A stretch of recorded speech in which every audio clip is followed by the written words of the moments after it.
শীত আসতে না আসতেই প্রত্যেকটি গৃহিণীর মাথায় টেনশন কাজ করে কিভাবে সংসারটাকে গুছিয়ে কাজ করা যায় আর পানি যতটা সম্ভব কম ধরা যায়, সুস্থ থাকা যায় নিজে এবং পরিবারের সবাইকে সুস্থ রাখা যায়।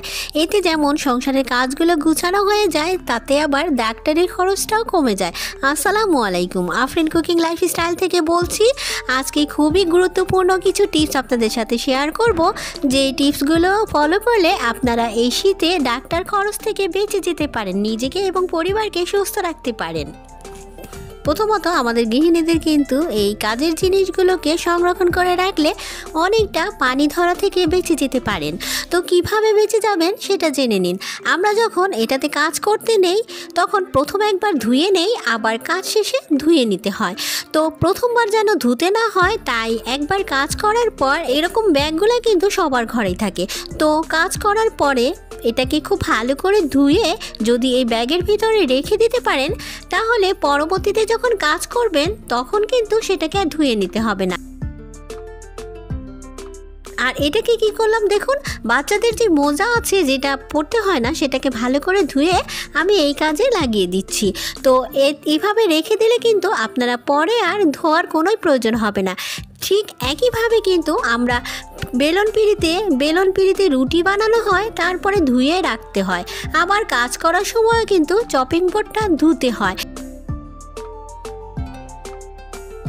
প্রথমবারেই যদি ধুয়ে এভাবে ব্যাগের ভেতরে রেখে দেন, তাহলে কিন্তু দ্বিতীয়বার অর্থাৎ কাজ করার সময় আর ধুয়ে নিতে হবে না। তো আশা করি এখন থেকে এই শীতে যেন আপনাদের অতিরিক্ত পানি ধরতে না হয়। যেমন আমাদের গৃহিণীদের অনেক পানি ধরতে হয়, অনেক কাজ করতে হয়। তো এভাবে যদি গুছিয়ে কাজগুলো করা হয়, তাহলে কিন্তু পানিটা যতদূর সম্ভব কম ধরলেও চলবে। তো পরবর্তী টিপস যেটা দেখাচ্ছি, আমাদের যে তেলের বোতলগুলো আছে সেটা কিন্তু আমরা প্রতিনিয়তই খালি হওয়ার পর ফেলে দিই। তো এই শীতে কিন্তু এই বোতলটাকে ফেলে না দিয়ে একটা গুরুত্বপূর্ণ কাজ করতে পারেন, যেই কাজটা করে রাখলে কিন্তু আপনার বারবার পানি ধরতে হবে না। তো কি করবেন দেখুন, প্রথমবারই বোতলটাকে একবার ধুয়ে নেবেন, একটা কাটারের সাহায্যে এইভাবে কেটে নেবেন। সম্পূর্ণ মাথাটা কিন্তু আলাদা করিনি, এমনভাবে কেটেছি যেমন এটা ঢাকা দিয়ে রেখে দেওয়া যায়। তো কি করবেন দেখুন, আমরা যখন ধোয়া চামচগুলো আছে, ভাত বা তরকারি ডাল এগুলো বের করার সময় একটু খুঁতখুঁতে লাগে, আবার একটু ধুয়ে নেই। তো এভাবে যদি আমরা ঢাকা দিয়ে এই বয়ামের ভিতরে বা বোতলের ভিতরে রেখে দেই, তাহলে কিন্তু ভাত ডাল তরকারি বার করার সময় আর ধোয়ার প্রয়োজনই পড়বে না।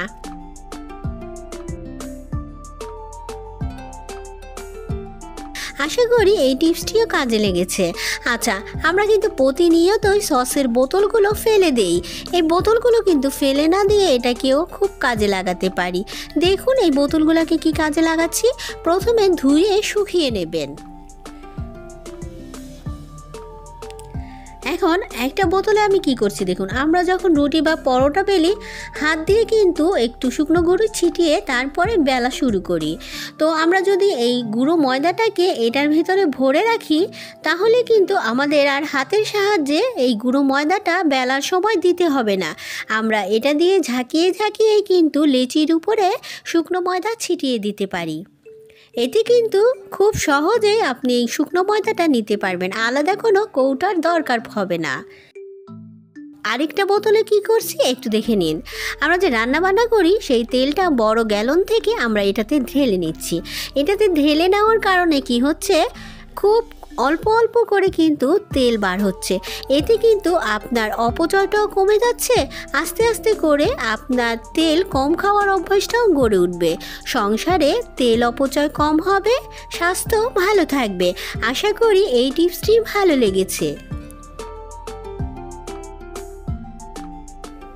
আচ্ছা, এখন যেই টিপসটি বলবো সেটা কিন্তু খুবই গুরুত্বপূর্ণ।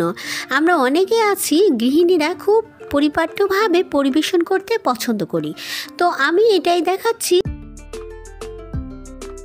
আমরা যখন পোলাও রান্না করি, পোলাওয়ে স্যাফরন দিয়ে থাকি। তো ওই স্যাফরনটাকে কি করি, একটু কুসুম গরম দুধে দিয়ে একটু ভিজিয়ে রাখি। অনেক সময় স্যাফরন যদি হাতের কাছে না থাকে তো আমরা একটু জর্দার রং দিয়ে দিই। তো এই জর্দার রংটাকে যদি আপনি পানি দিয়ে মিশিয়ে দেন তাহলে কিন্তু পোলাওয়ে দেওয়ার পর মনেই হবে এটা আপনি রং দিয়েছেন।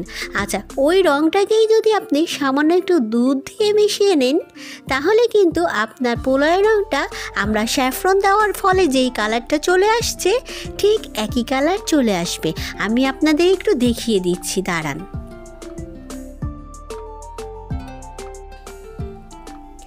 আমি এই পোলাওয়ে স্যাফরন ভেজানো দুধটা দিচ্ছি, সাথে দুধ দিয়ে গোলানো রংটা দিচ্ছি, পানি দিয়ে মেশানোটাও দেব।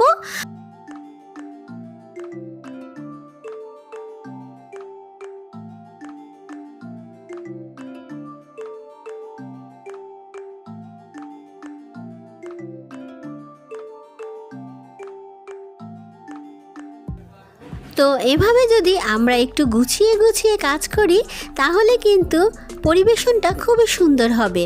তখন মনে হবে না যে পোলাওয়ে আমি জর্দা রং দিয়েছি, মনে হবে পোলাওটা যেন স্যাফরন দিয়েই রান্না করেছি। তাই আশা করি এখন থেকে পোলাওয়ে যখন রং দেবেন রংটাকে পানি দিয়ে না মিশিয়ে সামান্য একটু দুধ দিয়ে মিশিয়ে নেবেন। এই দুধ দিয়ে মিশানোর কারণে কিন্তু আপনার পোলাওটা মনে হবে স্যাফরন দিয়েই পোলাওটা রান্না করেছেন। পরিবেশনটা দেখতে ভালো লাগলে কিন্তু খাওয়ার টেস্টটা অনেক গুণ বেড়ে যায়। আশা করি আমার এই মূল্যবান টিপস আপনারা ফলো করবেন। আচ্ছা, এই শীতে সকালবেলা কিন্তু খুবই ব্যস্ততার সময় আমাদের কাটাতে হয়, অনেক ঝামেলাও মনে হয়। তাই কিছু কিছু কাজ যদি আপনারা আগের দিন রাত্রে করে রাখেন এই শীতে কিন্তু সকালবেলা এত ব্যস্ত হতে হবে না। তাই প্রথম কি করবেন, একদিন অনেকগুলো সবজিকে কেটে রাখবেন। এখন যেহেতু শীতকাল, সবজিগুলো কেটে যদি আপনি নর্মাল ফ্রিজে রেখে দেন 3-4 দিন কেন 1 সপ্তাহ জুড়েও কিন্তু কিছুই হবে না। তো সকালের এই ব্যস্ততা সময়টা দূর করার জন্য রাতে কিন্তু এই কাজগুলো আমরা গৃহিণীরা করেই রাখতে পারি। তো কি করছি দেখুন, প্রথমে মূলো নিয়ে নিচ্ছি। এই মূলো কিন্তু পিলারের সাহায্যে খুব সহজেই খোসা ছাড়ানো যায়, একেবারে শুধু খোসাগুলোই আসবে, কোনো মূলো টুলো আসবে না। এখন আপনাদের পছন্দ মতো করে কেটে নেবেন। এভাবে কেটে যদি নর্মাল ফ্রিজে রেখে দেন তাহলে কিন্তু সকালে চটজলদি রান্না করে নিতে পারবেন।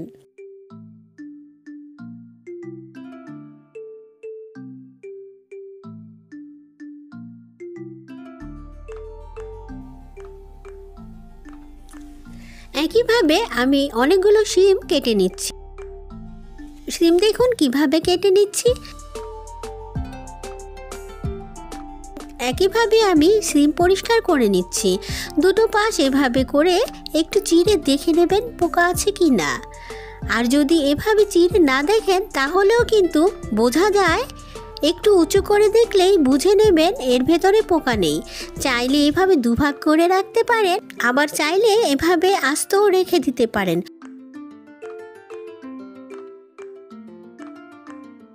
যখন যেভাবে রান্না করবেন প্রয়োজন অনুযায়ী কেটে নেবেন, এতে কিন্তু আপনাদের কাজগুলো অনেক সহজ হয়ে যাবে। আচ্ছা, খোসা ছাড়ানোর সময় কিন্তু আমার মতো একটা ঝুড়ি বা বাটি বক্স যা পারেন হাতের কাছে রেখে দেবেন। এতে কি হয় বলুন তো, আপনার রান্নাঘরটা কিন্তু একেবারে নোংরা হবে না। খোসাগুলো একটা ঝুড়িতে বা বক্সে রেখে দিলে জায়গাটাও নোংরা হবে না, কাজ করতেও খুব ভালো লাগবে। আমি একইভাবে কিন্তু মিষ্টি কুমড়োটা কেটে নিচ্ছি। মিষ্টি কুমড়ো প্রথম অবস্থায় যদি আপনি খোসা ছাড়ান অনেক কষ্ট হয়ে যায়। তো কি করবেন, প্রথমে ছোট ছোট করে কেটে নেবেন, কেটে তারপরে খোসাটা ছাড়াবেন। এতে কিন্তু খুব সহজেই খোসা ছাড়ানো যাবে।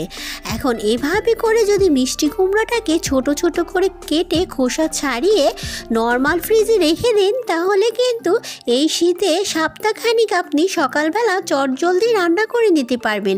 একটুও কিন্তু এই সবজিগুলো নষ্ট হবে না, আপনি করেই দেখবেন।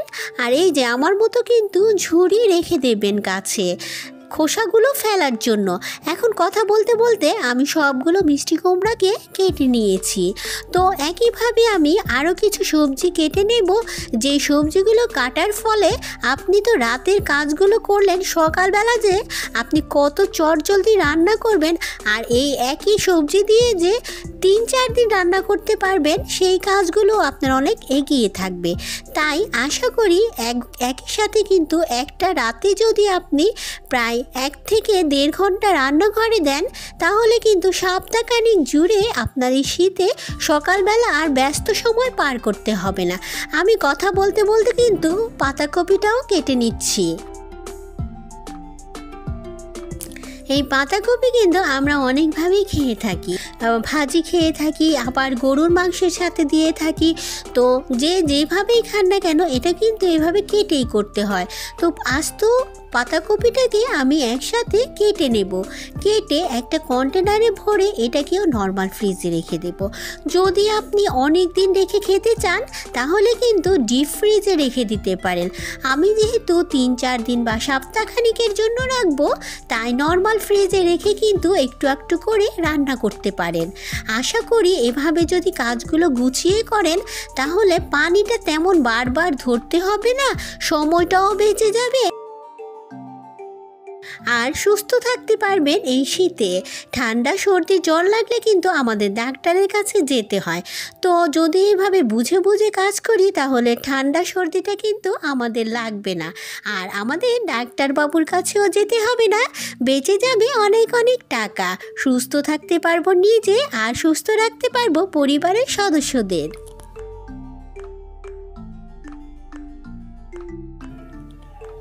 একইভাবে সবগুলো কাটা সবজিকে আমি বক্সের ভেতরে তুলে নিচ্ছি, আর এই বক্সগুলো কিন্তু আমি নর্মাল ফ্রিজে রাখবো। আচ্ছা, এখন একটা জাদুকরি টিপস বলে দিচ্ছি। আমাদের হাত কিন্তু দুটো, কিন্তু কাজ থাকে 200। সব সময় হাতের কাছে যেন কাজের বাহার লেগে থাকে, তাই সব সময় আমাদের কাজকে ঝটপট করতে হয়। তো কি করবেন দেখুন, ঝটপট করার জন্য কিন্তু আলুটাকে একটা মাজনি দিয়ে এভাবে ঘষে নিলেই চটজলদি খোসাগুলো উঠে যায়। দেখুন ম্যাজিকের মতো কাজ করছে। আপনারা কিন্তু আলুর খোসাগুলো এভাবে ছাড়িয়ে নিতে পারেন। কত যে দ্রুত করা যায় সেটা একদিন করলেই বুঝতে পারবেন। দেখুন একটুও খোসা নেই। একইভাবে আমি সবগুলো আলুকে এভাবে একটা মাজনি দিয়ে ঘষে নেব। খুবই সহজেই কিন্তু আর সময়ও বেঁচে যাবে, খুবই সহজে আমরা করে নিতে পারবো। আমি সবগুলো আলুকে রাতের বেলায় খোসা ছাড়িয়ে রাখবো। রাতের বেলা খোসা ছাড়িয়ে রাখলে সকালে আর ঝামেলাটা হবে না। আপনি যাই করবেন, যেভাবেই করবেন, করার সময় কেটে নেবেন। আচ্ছা, তো বলতে পারেন রাতের বেলা খোসা ছাড়িয়ে ভিজিয়ে রাখলে তো সকালবেলা কালারটা চেঞ্জ হয়ে যাবে। না বন্ধুরা, কালার চেঞ্জ হবে না। যখন আলুটাকে ধুয়ে ভেজাবেন তখন কিন্তু ফ্রিজে ঠান্ডা পানি দিয়ে ভিজিয়ে রাখবেন। পরদিন দেখবেন আলুর কালারটা একেবারে এরকমই আছে। তো ওটাকে রেখে আমি 2টো টমেটোকেও কেটে নিচ্ছি, কারণ রোজকার ডাল সকালবেলা কিন্তু মুসুর ডাল আমাদের রান্না করে থাকি, আর মুসুর ডালে কিন্তু টমেটো ছাড়া খেতে ভালো লাগে না। তাই আমি রাতের বেলায় এই টমেটোটাকেও কেটে রেখে দিচ্ছি, সকালবেলা মুসুর ডালে দিয়ে দিতে পারবো।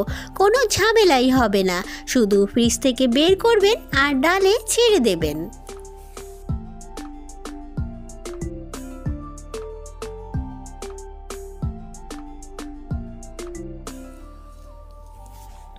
আশা করি আমার এই মূল্যবান টিপসগুলো আপনাদের কাছে ভালো লেগেছে। যদি ভালো লেগে থাকে অবশ্যই ফলো করবেন। নিজে সুস্থ থাকবেন, পরিবারের সবাইকে সুস্থ রাখবেন, জ্বর ঠান্ডা কাশি থেকে বেঁচে থাকবেন, ডাক্তারের খরচ থেকে নিজেও বাঁচবেন, পরিবারের সবাইকে বাঁচাবেন। যদি ভালো লাগে একটা লাইক দিয়ে দেবেন, চ্যানেলে নতুন হলে সাবস্ক্রাইব করে পাশে থেকে যেতে পারেন। সবার সুস্বাস্থ্য কামনা করে এখানে বিদায় নিচ্ছি। সবাই খুব ভালো থাকবেন। হাজির হয়ে যাব নতুন কোনো টিপস নিয়ে। আল্লাহ হাফিজ।